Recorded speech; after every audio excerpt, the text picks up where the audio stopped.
Olá, olá, seja muito bem-vindo e seja muito bem-vinda.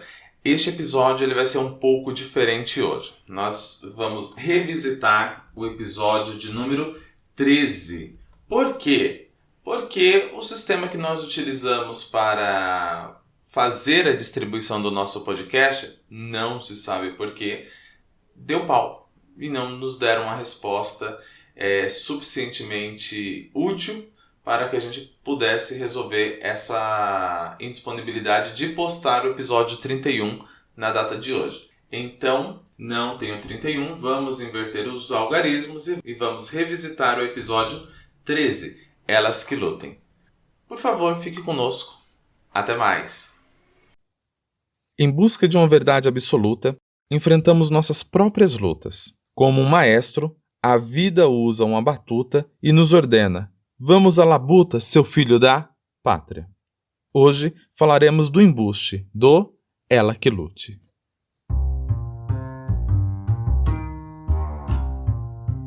Nosso linguajar é nato, não estamos falando grego.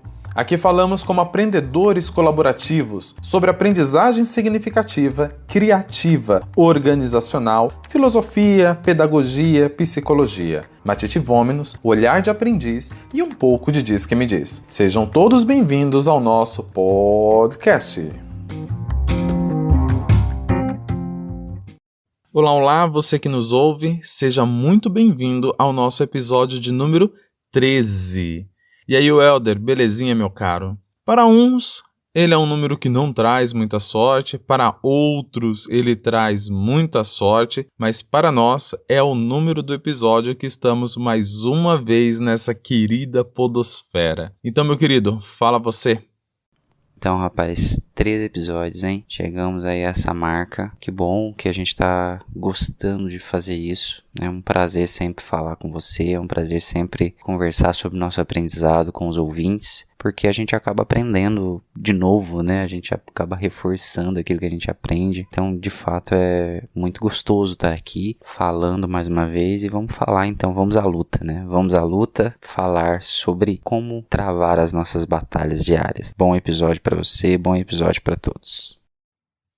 E aí, mano, beleza? Vamos começar? Mas antes, vamos dividir com quem nos ouve algo bacana que a gente recebeu essa semana. Uma ouvinte que mora no estado da Virgínia, nos Estados Unidos, ela achou bacana que nós dois nos dispusemos a responder questões dentro de um episódio. E mandou um grande abraço e beijos na família. Olha que bacana. Muito obrigado, Jane, pelo carinho. Grande abraço também e beijos na sua família. E a questão que ela enviou foi a seguinte: como ela não mora no Brasil, ela queria saber se existe algum matite para o meme, que é o do bordão Elas que Lutem. Então vou começar respondendo. Beleza, Welder? Vamos lá. Eu fiz uma breve pesquisa e encontrei um site chamado Dicionário Popular. E nele tinha uma reportagem assinada pela jornalista, Mariana Lapeloso, dizendo que a expressão nasceu em 2016 nos bastidores de uma matéria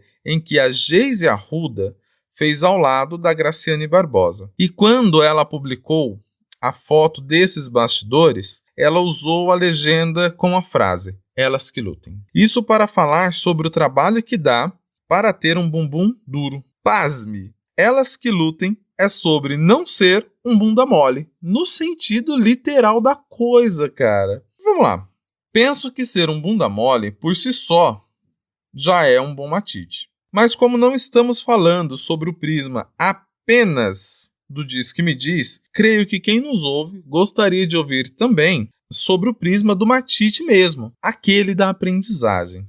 E daí, caçando em minhas memórias sobre o que é lutar para mim, lembrei de outro meme, aquele que diz assim: pronto, chega dos dias de luta, bora para os dias de glória. Fazendo uma referência à Canção dos Meninos, lá de Santos, no litoral sul de São Paulo, o Charlie Brown Jr. E daí, como era uma pessoa conhecida, tomei a liberdade de perguntar o que seria estes tais dias de glória. E a pessoa me respondeu o seguinte, que seria quando ela conseguisse os tais dias de glória. E a pessoa me respondeu assim: será quando eu tiver comprado um carro, uma casa e ter aquela família linda de comercial de margarina? Isso te lembra alguma coisa? Sim. o episódio número 8, o fardo. Se você está chegando agora, fica aí o convite. Visite o nosso episódio número 0 para saber quem somos, o que é matite, o que é matite vominos. E também visite o episódio 8 para saber o que é esse tal de fardo. Mas continuando. Por educação, eu me calei. Mas no interior do meu interior ecoava uma canção dos paulistas também, da banda Ira. E na canção Dias de Luta, que diz: se sou eu ainda jovem, passando por cima de tudo, se hoje canto esta canção, o que cantarei depois? E mais pro final ele vai dizer o seguinte: só depois de muito tempo comecei a refletir sobre os dias de paz, sobre os dias de luta. Velho, isso é um clássico do rock nacional dos anos de 1980, que nos conduz a inúmeros matites. Toda essa história para te perguntar: quando somos jovens, passamos por cima de tudo, pela glória das coisas, e só com mais matite é que entendemos que estar em paz é a melhor canção que poderemos cantar depois? Ei, rapaz, que tema interessante. Luta é algo que está presente na vida de todos nós temos a nossa luta diária. Não é à toa que é um símbolo muito forte para todos nós, está carregado na nossa fala. Você puxou aí, por exemplo, a questão de ele que lute, né? Ela que lute, uma expressão que ficou muito popular ultimamente e que veio de uma outra que você citou aí, que é não ser um bunda mole, né? Veio de um contexto onde estava se falando em manter os glúteos duros, né? Saudáveis, vamos colocar assim. E de fato a luta é algo muito comum, a gente ouve expressões como essa o tempo todo. Você que lute, ele que lute, ela que lute, vamos à luta. Nossa, fulano é muito guerreiro, muito guerreira. Então a gente vê que a luta ela está presente na nossa fala, né, o tempo todo. Demonstra que a luta são as dificuldades que a gente enfrenta. Tem essa explicação, né? Então a luta, por vezes, é as dificuldades que a gente enfrenta no nosso dia a dia, os desafios diários, que não necessariamente a gente escolhe, eles encontram a gente, né? Os desafios do dia a dia. A luta pode estar relacionada a coisas que a gente escolhe fazer, né? Então tudo na vida, costumo muito dizer isso, tudo na vida tem um preço. Tudo que você quer, tudo aonde você for, o que você desejar fazer, vai ter um preço. Como, por exemplo, deixar o seu corpo sarado, bonito, né, saudável. Isso tem um preço, como todas as outras coisas na nossa vida têm um preço. Muitas das vezes, pagar esse preço pode ser considerada a luta. E eu penso numa terceira definição aí de luta, que seria quando a gente entra em conflito com as pessoas. Então tem essas 3 definições, pelo menos na minha cabeça. A luta dos desafios diários que a gente tem, a luta do preço que a gente tem que pagar pelas coisas que a gente deseja e a luta dos conflitos que a gente entra com as pessoas, né? E aí muito interessante, né, nessa provocação inicial que você fez, a questão do não ser um bunda mole que você falou, né? Veio daí a expressão ele que lute. E eu entendo que você que lute, ela que lute, não ser um bunda mole, aponta pra gente essa ideia de que tem coisas na vida que só eu posso fazer por mim. Tem coisas na minha vida que só eu posso lutar, não tem jeito. Ninguém vai lutar por mim, ninguém vai vencer ou travar as minhas batalhas por mim. Tem coisas que só eu posso fazer por mim. A ideia aí do exemplo que você deu de treinar o seu corpo, de moldar o seu corpo, cara, é algo que só a gente pode fazer. Existem várias opções milagrosas sendo oferecidas aí, né? Remédios, choque, dietas milagrosas e tudo mais. Porém, o que resolve mesmo é a gente pagar o preço de se exercitar, comer menos, se disciplinar, se esse é de fato o nosso desejo. Então, eu achei um exemplo bem interessante esse que você usou aí, né? E é uma coisa que só a gente pode fazer pela gente. Ninguém pode fazer por nós. Tem coisas na vida que só nós que podemos pagar o preço. E você traz um outro exemplo aí, né? Da música. E pergunta se a juventude é passar por cima de tudo. Se a paz melhora a canção aí pra gente cantar. É algo assim que você perguntou, de acordo com a música. Assim, eu acredito que quando a gente é jovem, a gente tem mais disposição, às vezes, para lutar. pelas coisas que a gente quer, a gente tem muita gana, muita força, a gente vai atrás das coisas, a gente é muito imaturo às vezes, é muito impetuoso e acaba realmente às vezes enfiando até o pé pelas mãos e passando por cima de tudo para conseguir às vezes as coisas que a gente quer, que a gente deseja. Mas eu vejo uma realidade de juventude que não é essa também. Trabalhando com jovens dá pra perceber que tem alguns jovens, né, que são muito parados, muito retraídos, jovens que evitam o confronto a qualquer custo, que evitam se expor, que evitam se impor, que evitam qualquer coisa que possa apresentar luta, apresentar possibilidade de confronto, eles evitam. Passar por cima de tudo para conseguir as coisas que a gente quer não é saudável, porém evitar o confronto a todo custo também não é saudável. Eu acho que o desafio da maturidade, à medida que os anos vão passando, é você achar esse equilíbrio nas suas lutas, saber que aquilo no amor e na guerra vale tudo, não é por aí, mas também não é aquilo que a paz a qualquer custo, também não é legal. Então você saber que às vezes vai ser inevitável você travar algumas batalhas, às vezes vai ser inevitável você entrar em conflito com as pessoas, mas que tá tudo bem com isso, faz parte da vida.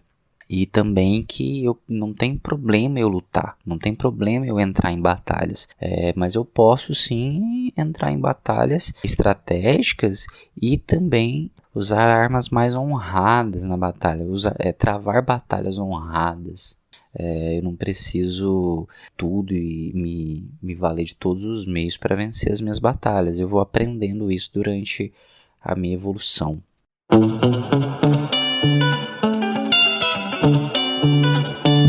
E aí, mano, continuando a nossa labuta, filhos da pátria, tem uma palavra, eu particularmente acho ela bacana, no sentido amplo do significado dela, que é a palavra combate. Ela é um dos sinônimos da palavra luta. E a primeira vez que eu tive contato com essa palavra, combate, foi numa frase de Combater o Bom Combate, que está no livro Diário de um Mago, do Paulo Coelho. Este é um dos motivos de eu querer tanto fazer o Caminho de Santiago de Compostela. Quem não leu o Diário de um Mago, leia, vale muito a pena. Excluam aí esse preconceito do Paulo Coelho, nunca li, nunca gostei e tal. Vale a pena nos permitir e darmos o benefício da dúvida. Esse é o primeiro motivo de eu querer fazer o Caminho de Santiago. O outro motivo de eu querer fazer o Caminho de Santiago de Compostela é o convite da queridíssima Catarina. Cata, beijo no seu coração. Muito obrigado por todo o matite que você transfere pra gente a cada encontro, não só pra mim, mas também pra Elis. Elis, outro beijo também. Beijo na sua mamãezinha, linda. É a coisa mais fofa do mundo vê-la fazendo o suru dela. E chega de beijo. Acho que eu já estourei as cotas de beijo do episódio. Mas vamos lá. Mesmo esse livro do Paulo Coelho sendo lançado lá no ano de 1987, tais ideias são muito vívidas para os dias atuais. E certa vez ele escreveu um artigo para um jornal carioca e ele disse o seguinte, deixa eu ler aqui. Para combater o bom combate, precisamos de ajuda. Precisamos de amigos. E quando os amigos não estão por perto, temos que transformar a solidão em uma arma. Pergunto. O medo da solidão e a falta de perícia em usá-la como uma arma explica os mais de 130 milhões de usuários no Facebook polarizando discussões e nos impedindo de combater o bom combate de fato? Olha, Dilson, é fato, cara, que nas nossas lutas diárias, se a gente tiver pessoas que lutem com a gente, isso se torna mais fácil. Isso é fato. Às vezes a gente vai precisar de cooperação para conseguir os nossos desejos. A gente vai precisar de ajuda. A gente vai precisar de pessoas que nos apoiem, de amigos, às vezes de ajuda profissional, como a gente sempre fala aqui. Alguma coisa, né? Alguém ou algumas pessoas podem nos ajudar a lidar com a manifestação desse desejo. A gente precisa de pessoas. Nós somos seres sociais por natureza. Cara, é muito comum esse exemplo que você deu. A pessoa às vezes tem muitos amigos. Eu já ouvi relatos de pessoas que fecharam 2, 3 perfis de Instagram, de Facebook, com o máximo de pessoas que poderiam, mas amigos verdadeiros são poucos. Pessoas com quem de fato podem contar são poucas. É importante a gente desenvolver essa habilidade. não é tão fácil para todo mundo. Tem gente que tem mais facilidade para desenvolver laços, tem gente que tem mais dificuldade, mas é fato que a gente precisa de pessoas, né? A quantidade não é necessariamente importante. Às vezes 1 ou 2 amigos valem muito mais que 1000 colegas, pessoas com quem você não pode contar.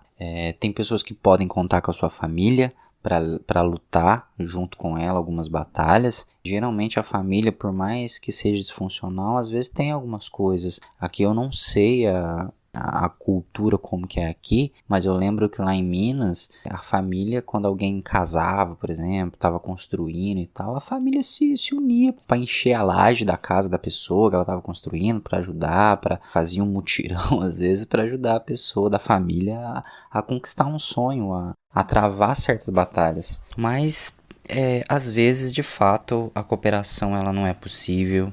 Às vezes, de fato, a gente vai ter que travar as nossas batalhas sozinhos, e aí a coisa toma outro rumo, né? E aí a solidão ela tem que ser aí a nossa arma. Eu não sei exatamente se é essa a interpretação que você teve desse trecho que você citou, mas é o que me veio na cabeça como algo legítimo e que leva a gente para as nossas batalhas, para lutar por aquilo que a gente quer, por aquilo que a gente acredita. E muitas vezes esse desejo ele vai me colocar em alguns conflitos. Por quê?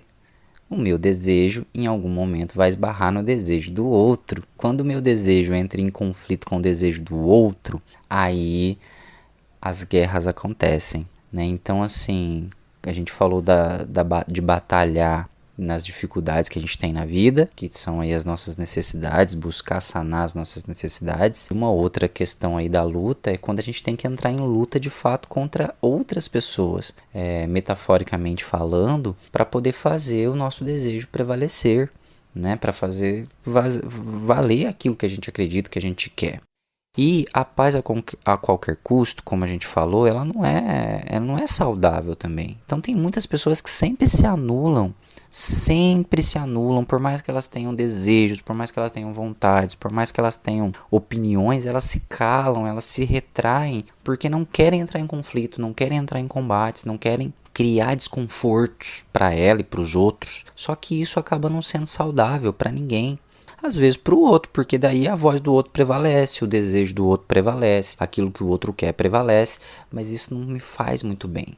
Porque essa energia que eu coloco dentro de mim, a gente falou que o desejo é essa energia. Quando eu vou usar um outro termo aqui, quando eu recalco essa energia, né? E o recalque é justamente isso. Eu pego aquilo que eu quero, aquele desejo, aquela vontade, e eu coloco ela lá dentro de mim, escondo e ponho algo em cima dela para ela não sair. Ela vai vazar para outro lado. Essa energia ela vai se despender em alguma outra coisa, em um sintoma psicológico, às vezes fisiológico, vai se despender em alguma doença, em alguma manifestação física. Então é interessante eu aprender a lutar. Um pouco de agressividade ela é importante na vida. Eu preciso às vezes me colocar diante das situações, em colocar minha opinião. Só que a gente vê que na nossa cultura isso não é bem visto. E às vezes lutar contra isso é uma dificuldade, cara. Mas o que faz mais mal pra gente? Eu acho que a reflexão é essa. Vai fazer mais mal pra mim eu segurar minha onda, eu suprimir essa minha energia, recalcar essa minha energia do meu desejo, da minha vontade pelas coisas? Isso vai me fazer mais mal? Ou vai me fazer mais mal criar o conflito, criar a situação desconfortável no momento? Porque, cara, tudo tem um preço, mas tem às vezes algumas coisas que são mais caras do que outras. Eu particularmente acredito que você não lutar pelas coisas que você quer, você não lutar pelo seu desejo, ele é mais danoso para você do que você criar o conflito. Às vezes, para resolver um conflito, você tem que criar conflito. Não tem como fugir da luta o tempo todo, não tem como fugir da briga o tempo todo. Uma hora você tem que enfrentar a briga, uma hora você tem que enfrentar a luta. E é aí que vem a ideia de que você pode sim usar de estratégias mais honradas para você lidar com as questões, né? Uma imagem que me vem aqui na cabeça também é a imagem de 2 personagens clássicos do D&D. O D&D é o Dungeons and Dragons, é um jogo de RPG, jogo de interpretação de personagens. E nesse jogo você pode escolher uma classe a classe do seu personagem, você interpreta esse personagem no jogo. É algo muito legal, muito bacana. Em algum momento a gente pode até explicar melhor como é que funciona. Mas dentro do D&D clássico, que é medieval, né? É aquelas histórias fantásticas medievais, tem duas classes de personagens que são guerreiras, que são brigões, digamos assim, que entram na batalha. Uma delas é o bárbaro. O bárbaro, ele é um personagem, é uma classe de personagem que ele luta sem saber lutar. Ele sabe pegar uma espada e bater com a espada, pegar um machado e bater com o machado. Ele sabe pegar a arma e balançar ela para todo lado e arrebentar. Ele bate primeiro e pergunta depois. É o cara que se deixa levar pelo ímpeto. Ele vai à luta e ele resolve as coisas na porrada e tal e tudo mais. É uma maneira de lidar com a vida, fazendo uma metáfora aqui. É uma maneira de travar suas batalhas. Porém, o bárbaro, apesar dele ter essa habilidade de entrar em fúria e ele só parar depois que ele matou ou morreu, isso não é muito legal. Por quê? Porque ao final dessa fúria, ao final desse frenesi, ele está esgotado, ele está vulnerável, ele fica mais fraco, ele se machuca muito com isso também. Na hora do frenesi da batalha ali, ele não sente muita coisa, mas depois ele sente as consequências. Já a outra classe de personagem que tem nesse jogo, o guerreiro é alguém que aprendeu a lutar. Ele teve um treinamento militar, ele foi treinado em como usar, ele sabe usar as armas, né? Ele sabe estratégias de batalha, estratégias de luta, ele sabe bater aonde machuca, ele sabe se defender, ele sabe lutar de forma estratégica. Então, assim, o guerreiro, nessa metáfora que eu estou construindo aqui, ele seria a melhor opção. Por quê? Porque você pode travar suas batalhas de forma estratégica, né, como a gente tem falado aqui. Como que isso pode acontecer? Primeiro, eu acredito que a gente pode escolher as nossas batalhas. Tem batalhas que realmente não precisam ser travadas. Tem aquelas batalhas que você fala assim, rapaz, eu não preciso mexer nisso, sabe? Não vou me desgastar com isso não, sabe? Principalmente batalhas em que teria que modificar outra pessoa. Dificilmente você ganha batalhas assim. Dificilmente modificar o outro não dá, eu só consigo modificar em mim, e olhe lá, às vezes nem em mim não é tão fácil modificar coisas. Então é enxergar as batalhas que realmente precisam ser travadas. A gente só precisa tomar o cuidado para não usar isso como desculpa para não batalhar nunca. Porque, né, aí também não dá. Tem lutas que eu preciso lutar. Mas tem lutas que realmente, cara, não preciso entrar. E quando eu entrar numa batalha, quando eu entrar num embate, entender que eu não preciso destruir o outro. Muitas das vezes nas nossas lutas diárias, quando a gente entra em uma discussão, em um conflito com alguém, a gente entra que nem o bárbaro, cara. A gente quer destruir o outro com os nossos argumentos, com as nossas colocações. A gente quer fazer o outro se sentir um lixo. A gente quer destroçar a outra pessoa. Herança também dessa nossa forma cultural de resolver as coisas. A gente vem dessa cultura do conquistador, né, de que vai, dizima outro lugar e conquista aquele território para si e coisa do tipo, e não precisa ser assim, cara. Dá para batalhar de forma justa, de forma honrada. Dá para você atingir os seus objetivos sem estragar, sem destruir o outro. Dá para ser negociado. Dá para você não fazer papel de bobo, de deixar o outro vencer, mas sem se anular também. Isso é possível. Um outro exemplo que me vem aqui é justamente das artes marciais. Você faz judô, talvez você possa até falar melhor do que eu sobre isso. Mas dentro das artes marciais nós temos a luta. Nós temos que entrar, tem um momento de lutar com outra pessoa. Mas é uma luta honrada. A gente bate, a gente machuca mesmo, né? Eu fiz karatê um tempo. E eu me lembro que a gente chutava, a gente batia, a gente aplicava os golpes. Mas é com respeito, é com honra. A gente não usa golpe baixo. A gente tem um vencedor e às vezes um perdedor, mas assim, é sempre com respeito, né? É sempre com honra. E eu acho que é por aí. Eu acho que dentro das nossas lutas diárias aí, às vezes o conflito é inevitável, mas dá pra gente pensar em estratégias pra gente vencer a luta. Porque senão acontece da gente perder a razão, como a gente fala, usa por aí. Às vezes eu me deixo levar pela raiva, pela agressividade desenfreada e eu perco a razão.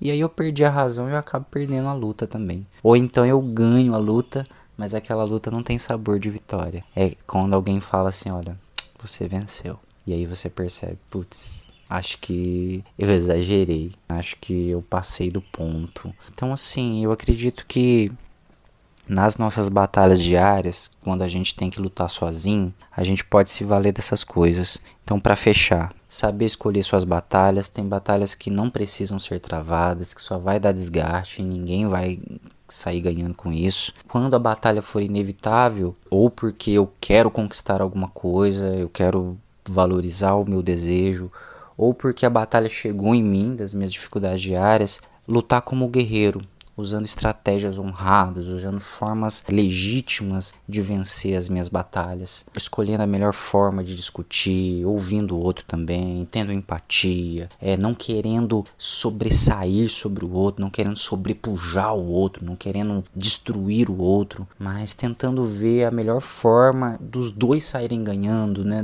Dos dois terem aquilo que querem. Quem sabe, às vezes, né, o meu inimigo pode até se tornar o meu amigo. É muito comum isso também nas histórias que a gente ouve, né, nos filmes que a gente assiste. Às vezes, por um objetivo comum, a gente se une ao nosso inimigo, entre aspas, né, para atingir um determinado objetivo. Quem sabe é uma possibilidade também. Bom, eu acho que é isso. Eu espero ter respondido aí a sua colocação. Acho que é isso.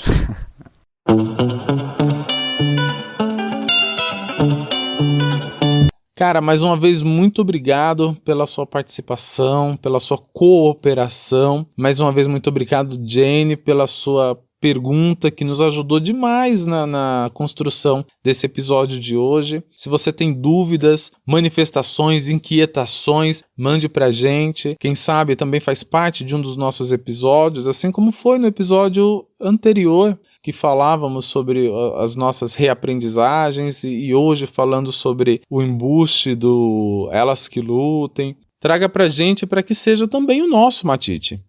Ok? Mais alguma consideração final, Helder? Fico por aqui. Grande abraço, beijos na família. Tchau!